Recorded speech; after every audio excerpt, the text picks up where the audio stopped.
before this next tip, the special turbulence simulator starts shaking. It is a shocking security breach.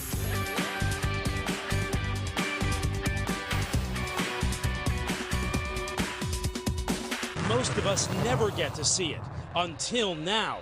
The Air National Guard protecting the skies and giving us rare access. When the president moves around, the Federal Aviation Administration puts a temporary flight restriction in place, and then we defend it. So what happens if an unidentified aircraft flies into the no-fly zone right above the President of the United States? We've set up a demo today with this Cessna and the Air National Guard. I'm going to be inside of this Cessna, and we're going to be going rogue. Okay, we've just entered the no-fly zone now. Our pilots aren't talking to air traffic control, ignoring their calls to reach them. That triggers an alarm at the Air National Guard base. These fighter pilots scrambling to their jets. They're on alert and ready to take action 24 hours a day. Today, racing to their F-16s, suiting up, climbing on board, and rushing to the runway. Taking off to intercept our rogue Cessna. This is the view from the F-16. That's my Cessna right there. Whoa! You can actually hear, I don't know if you can hear it on camera, you can hear that fighter jet coming by. I mean, there's no way you don't hear this or notice it. Coming up on the left side of our plane. That is as intimidating as you would think it would be. Look at that fighter jet, he's right off our wing. Another F-16 swooping in on the right, calling us on aviation frequencies. You have been intercepted. If you hear this transmission, acknowledge the radio call and rock your wings. He wants us to identify ourselves. We're a rogue aircraft, remember, for this demonstration, so we're not going to respond at all and see what this fighter jet does. The fighter right on our wing now, scanning us inside. What is he trying to do? He's trying to figure out who we are, who's inside, what we're up to.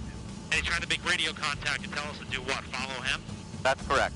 The fighters want to escort us out of the area, but we still don't respond. So the F-16 makes a bold move. Swooping in right there. Look at how close he gets. Oh, he's crossing right in front of us. It's called the headbutt maneuver, and you can see why. Watch again. The F-16 crosses right in front, just feet from us. Hard to miss, and that's the point. That's a pretty aggressive maneuver. He's just trying to get our attention. Remember, this is restricted airspace right above the president's vacation home. You are ordered to turn to the northwest.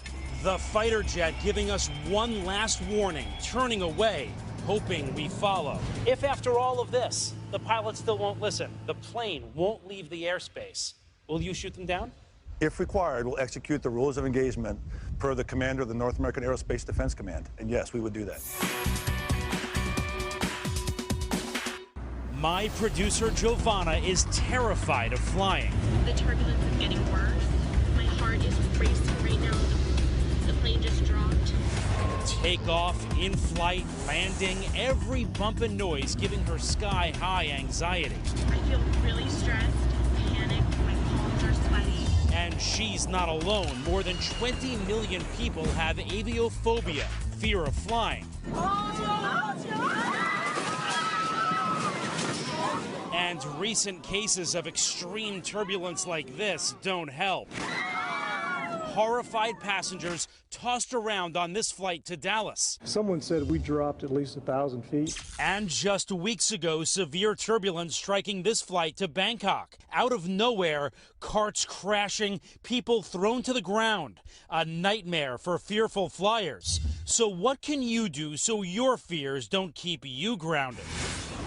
You come here to Air Hollywood. This is a state-of-the-art facility where they say they can cure your fear of flying. They actually take nervous flyers through the whole experience from the waiting area where they get nervous all the way to the airplane. And let's be honest, what are most people nervous about? Turbulence. So they have this huge real-life turbulence simulator. They can shake, rattle, and roll this airplane to mimic light turbulence, moderate turbulence, even severe turbulence. So they bring the nervous flyers like this onto the plane, and as you can see, this looks like a real airplane. And we're going to try this out today with my producer, Giovanna, our real-life nervous flyer, to see if we can cure you. Because I am telling you, flying with her on all of our stories, it's pretty much a nightmare. So we're going to try to do this. This is Captain Ron Nielsen, a 40-year veteran in the industry. You're a pilot. Yep. You can cure her with some simple tips. Absolutely. And the people at home, too. Absolutely. Let's give it a shot. Okay.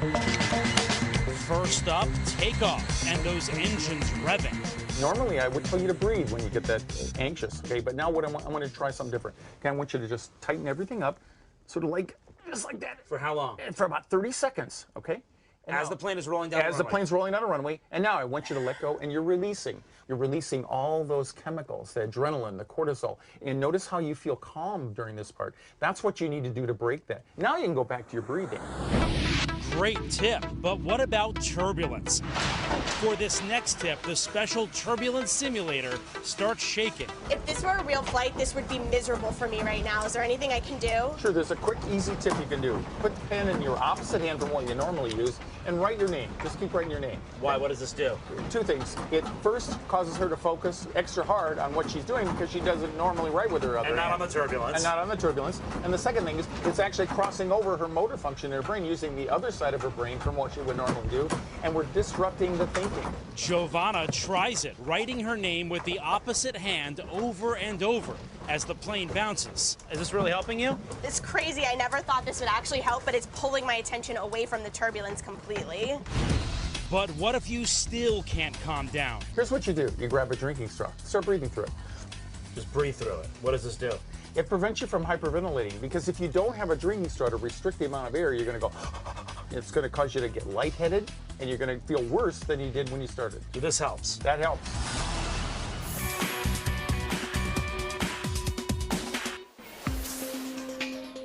It is a shocking security breach. This man says he just carried a loaded gun onto a commercial flight in Atlanta. The TSA never found it. I had it laying in my backpack right here. And I said, Mother of God. That's right, a semi-automatic pistol. He says he forgot was in his carry-on. Completely missed by TSA workers on the X-ray machine. How did that get on that plane? For the safety of the people of the United States, we need to tighten up. And it's hardly the first time.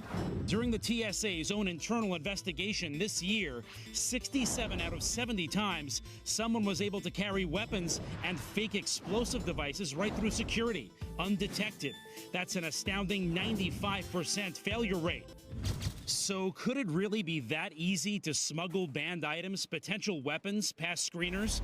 My team and I fanning out across the country. We'll start at LAX. At the airport right now, and I bought this Swiss Army knife, and I'm gonna put it inside of my bag, right in the middle, right over there, and we're gonna see if they find it. Good news, they stop me and confiscate the knife.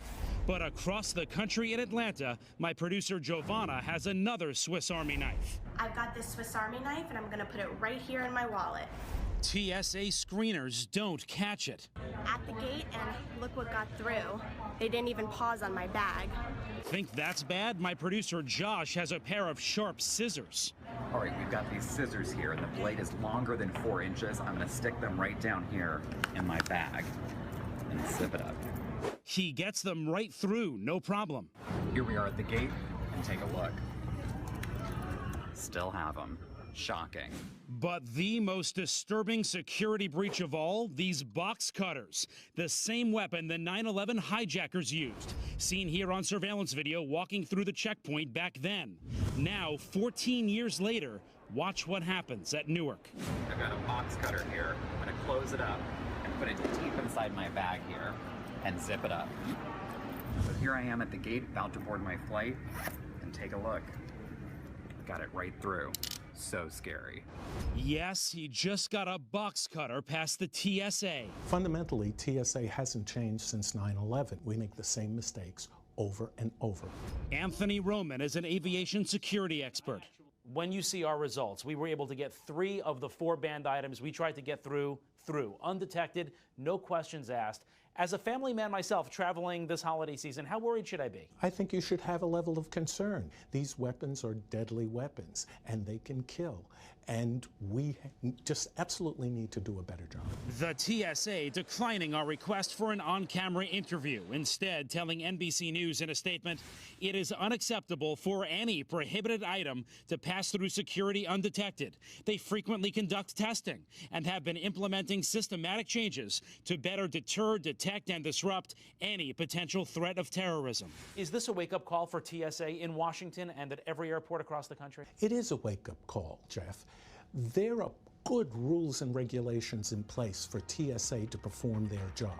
It's a failure of accountability on the management level and on the officer level.